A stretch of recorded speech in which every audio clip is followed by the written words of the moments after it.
지난주 SNS에 급속도로 퍼진 게시물 하나가 큰 공분을 일으켰습니다. 해당 영상에는 여중생 4명이 또래 여중생 1명을 집단 폭행하는 모습이 그대로 담겨 있었습니다. 네, 광주 서부경찰서는 피해 학생을 집단 폭행하고 영상까지 퍼뜨린 가해 학생 4명에 대해 지난 5일 특수상해 혐의로 검찰에 송치했는데요. 이 끊이지 않는 학교 폭력의 실태와 원인 그리고 예방책은 무엇인지 오늘 시사화에 대해서 자세히 짚어보겠습니다. 전세영 캐스터 조형래 변호사와 함께합니다. 안녕하십니까? 안녕하십니까. 네, 지금 이 광주에서 이 학교 폭력 문제가 좀 논란이 된 게 처음은 아닌 것 같은데요. 지금 광주의 학교 폭력 실태가 좀 어떻습니까? 네, 광주경찰청이 정리한 학교폭력 신고 현황을 보니까요. 2019년에는 2,621건인데 코로나19 유행이 시작된 2020년에는 비대면으로 수업이 진행되다 보니까 첫 314건으로 줄어들었습니다. 하지만 2021년에 다시 1,523건으로 증가했고요. 올해 7월까지 신고 건수는 벌써 1,000건을 넘어섰습니다. 사회적 거리두기 지침이 전면 해제된 올해 상반기 학교 폭력으로 인한 광주 지역 112 출동 신고 건수도 지난해 같은 기간과 비교를 해보면요. 무려 85.4% 증가한 것으로 나타났습니다. 네, 우리 지역에서만 1,000건이 넘는 사건이 발생하고 있다니까 무척 심각한데요. 그럼 이렇게 학교 폭력이 발생하면 이후에는 어떤 절차가 진행이 됩니까? 네, 학교폭력대책심의위원회, 소위 말한 학폭위 많이 들어보셨을 텐데요. 학폭위는 학교폭력 예방 및 대책에 관한 법률 제12조에 따라서 교육지원청에 존재하는 기관입니다. 학교폭력 사건이 발생하면 학교장이 자체적으로 해결할 수 있는 경미한 사건을 제외하고는 학폭위 소집, 사실관계 조사, 심의, 징계라는 4단계의 절차를 거치게 되는데 네. 다만 이때 피해 학생이나 보호자가 희망하면 사건이 아무리 경미해도 학폭위는 무조건 소집하게 돼 있습니다. 학폭위가 소집되면 학폭위 사건을 전담하는 기관의 전문 인력들이 사실관계 조사를 시작합니다. 피해 학생과 가해 학생 그리고 목격자 면담을 하고 CCTV 같은 객관적 증거들도 수집을 합니다. 사실관계 조사가 끝나면 심의위원회가 개최가 되는데요. 심의위원회에서는 피해 학생과 보호자 그리고 피해자 측을 대리하는 변호사의 입장을 들어보고 이후에 가해 학생과 보호자 그리고 가해 학생 측을 대리하는 변호사에게 질의응답을 합니다. 이런 절차를 모두 거치고 난 다음에 심의 결과 가해 학생에게 잘못이 있다고 판단이 되면 법에서 정하는 총 9가지 유형의 징계 중에 사안에 가장 적합하다고 판단되는 조치들을 양측에 통지하는 식으로 절차가 진행됩니다. 네, 지금 뭐 이 학교 폭력이라는 한 단어로 규정을 하고 있지만 뭐 학교를 다니는 나이는 8살부터 19살까지 굉장히 범위가 넓잖아요. 예. 그러면 학교 폭력을 만약에 저질렀을 때 이 나이에 따라서 좀 처벌이 다르게 적용되기도 하는 건가요? 학폭위 자체는 가해자의 나이와는 무관하게 앞서 말씀드린 4가지의 절차를 거치는 게 동일합니다. 다만 피해 학생과 보호자 측에서는 학폭위와는 별개로 가해 학생을 형사처벌해달라고 경찰에 신고를 할 수가 있습니다. 네. 가해 학생의 나이에 따라서 사건 처리 절차가 달라지는 것은 이 형사처벌의 영역입니다. 네. 가해 학생에 대한 형사처벌과 소년심판에 대해서는 우리 형법과 소년법에서 정하고 있는데요. 가해 학생이 행위 당시 나이가 만 10세 미만인 범법 소년이었다면 안타깝게도 아무리 잘못을 했어도 형사처벌이나 소년심판을 할 수가 없습니다. 네. 따라서 경찰에 신고를 해도 이런 경우에는 사건이 바로 종결이 되고 피해 학생 입장에서는 학폭위 결과로만 만족을 해야 되는 입장에 처하게 됩니다. 하면 가해 학생의 행위 당시 나이가 만 10세 이상, 만 14세 미만인 촉법 소년인 경우에는 소년법에 따라서 가정법원에 소년 심판을 받게 할 수가 있습니다. 네. 그리고 가정법원의 판단에 따라서 소년원에도 보낼 수가 있는데 다만 다들 아시다시피 형법 제9조에 따라서 형사처벌까지는 하지 못합니다.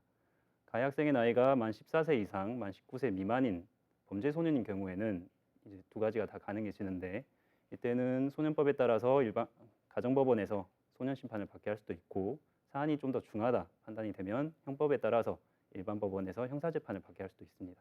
네, 그렇군요. 지금 나이에 따라서 형사처벌을 받게 할 수도 있다 이렇게 말씀을 해주셨는데요. 그럼 실제로 형사처벌을 받은 사례가 얼마나 됩니까? 말씀드린 대로 가해 학생이 행위 당시 만 10세 이상, 만 14세 미만이라면 소년법에 따라 가정법원에서 소년 심판을 받게 할 수가 있고 만 14세 이상, 만 19세 이하면 형법에 따라서 형사처벌까지 받게 할 수도 있습니다. 네. 법원에서 매년 발간하는 사법영감에 따르면 2020년도 기준으로 우리나라 가정법원에 접수된 소년심판 사건 총수가 38,590건이었는데 이 중에서 가정법원이 이 사건은 소년 심판으로는 안 된다. 보다 중한 처벌이 필요하다라고 판단해서 일반 형사법원으로 보낸 게 총 364건이었습니다. 최근 광주에서 발생한 여중생 폭행 사건의 경우에도 알려진 폭행 사실이 맞다면 형법 제258조의 2에서 정하는 특수상해죄나 폭력행위 등 처벌에 관한 법률 제2조에서 정하는 공동상해죄 등이 적용될 수 있을 것으로 보입니다. 게다가 현재 가해 학생들이 전혀 반성의 기미가 없고 오히려 SNS에 폭행 영상을 게재하고 또 심지어 댓글에 피해자를 조롱하는 듯한 댓글을 달렸다는 사실들이 알려져 있는데 이러한 네. 사실들이 모두 맞다면 죄질이 극히 좋지 않은 것으로 판단이 돼서 소년 심판이 아닌 일반 형사 재판으로 충분히 갈 수 있다고 보입니다. 다만 청소년에 대해서는 처벌보다는 교화를 보다 중점적으로 둬야 된다는 현행법 체계상에 따르면 실제 형사처벌까지 이어질지는 지켜봐야 할 것으로 보입니다. 네, 방금 뭐 변호사님께서 말씀해 주셨지만 이번 사건이 좀 논란이 더 많이 됐던 거는 SNS에다 영상을 올리고 또 댓글로 조롱하는 댓글을 많이 달았기 때문이 아닐까 싶은데요. 이번 사건처럼 요즘에는 좀 온라인이나 SNS에서 학교 폭력이 많이 발생한다고 들었는데 어떻습니까? 네, 그렇습니다. 사이버 폭력을 뜻하는 사이버 불링이란 말이 생겨났을 정도인데요. 모바일 메신저와 SNS 등 온라인 공간에서 괴롭히는 모든 유형의 폭력을 사이버 폭력이라고 합니다. 더 잔인하고 교묘해지는 학교 폭력의 실태와 또 학교 폭력을 바라보는 시민들은 어떤 생각을 하고 있는지 영상으로 담아왔습니다.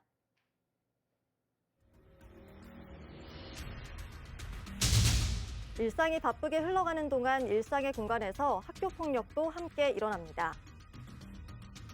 지난달 27일 광주광역시 서구의 한 건물 옥상에서 학교폭력 사건이 발생합니다.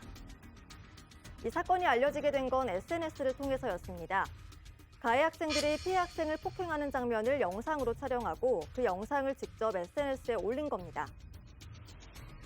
하지만 이런 양상의 학교폭력은 이전에도 발생했습니다.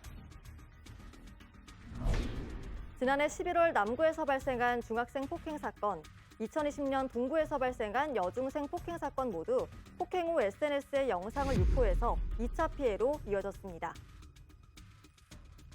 지금 현재 현장에서 사이버 폭력 관련돼 가지고 증가 추세에 있는데 이게 단순하게 사이버 폭력만 있는 게 아니라 SNS상에서 아이들이 서로 만나기로 약속을 하고 그리고 난 다음에 계획성 있는 어떤 학교 폭력으로 연결이 되고요. SNS에 또 본인들이 찍은 동영상을 올린다든지 아니면은 그 피해 학생에 대해서 뭐 이렇게 언어 폭력을 한다든지 그래서 2차 피해가 진행이 되고 있는 것들이 지금 이제 굉장히 많아지고 있어요.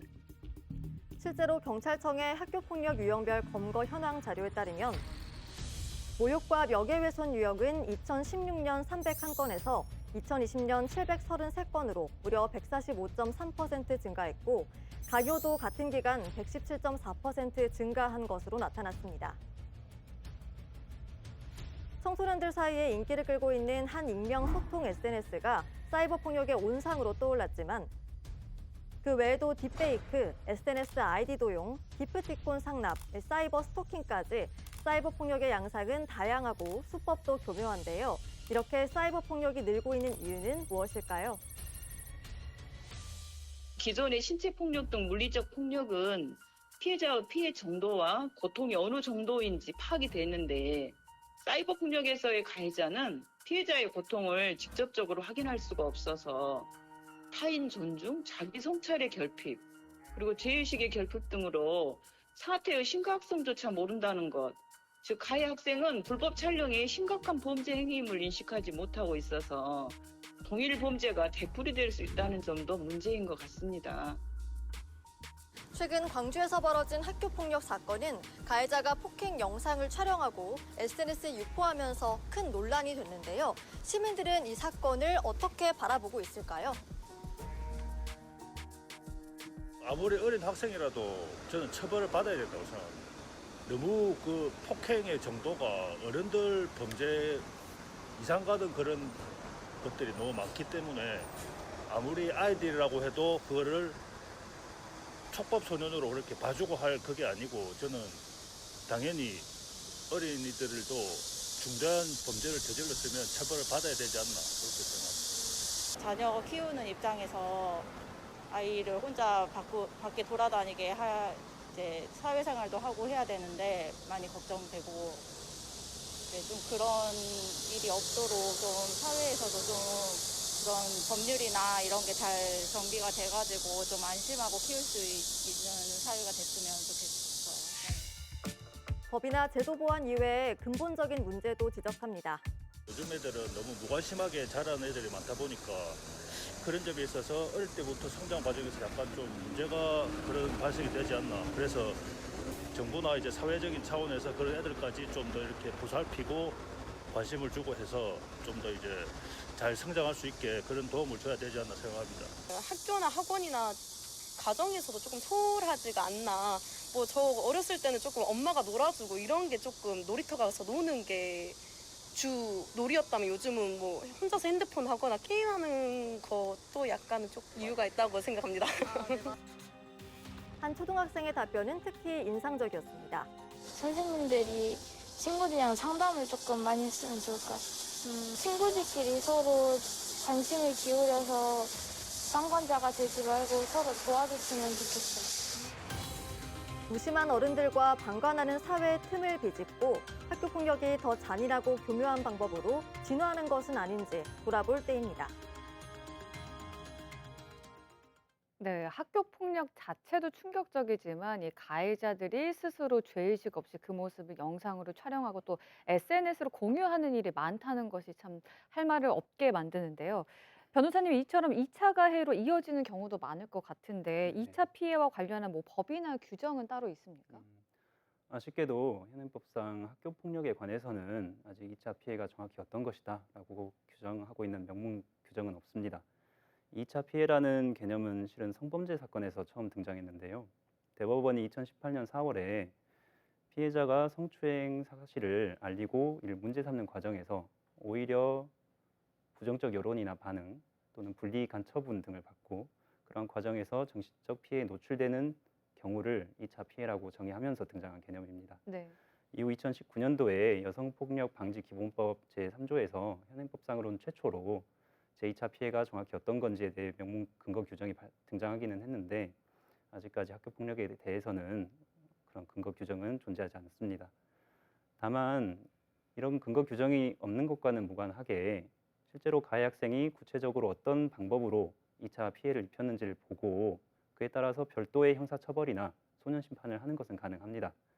이 사건의 경우 가해 학생들이 피해 학생을 집단 구타하면서 영상을 촬영하고 이를 피해자의 동의를 얻지 않고 SNS상에 게재를 한 것으로 알고 있는데 이러한 사실이 맞다면 이는 정보통신망 이용 촉진 및 이용 보호 등에 관한 법률에서 금지하고 있는 명예훼손죄에 해당할 수가 있고 또 일반 형법에 따른 명예훼손죄에도 해당할 수가 있습니다. 네, 사실 이런 학교 폭력에서는 이 가해 학생을 좀 교화하고 처벌하는 것만큼 어쩌면 그것보다 더 중요한 게 피해 학생에 대한 사후 보호 조치가 아닐까 싶은데요. 지금 현장에서는 피해 학생들을 위해서 어떤 조치가 취해지고 있습니까?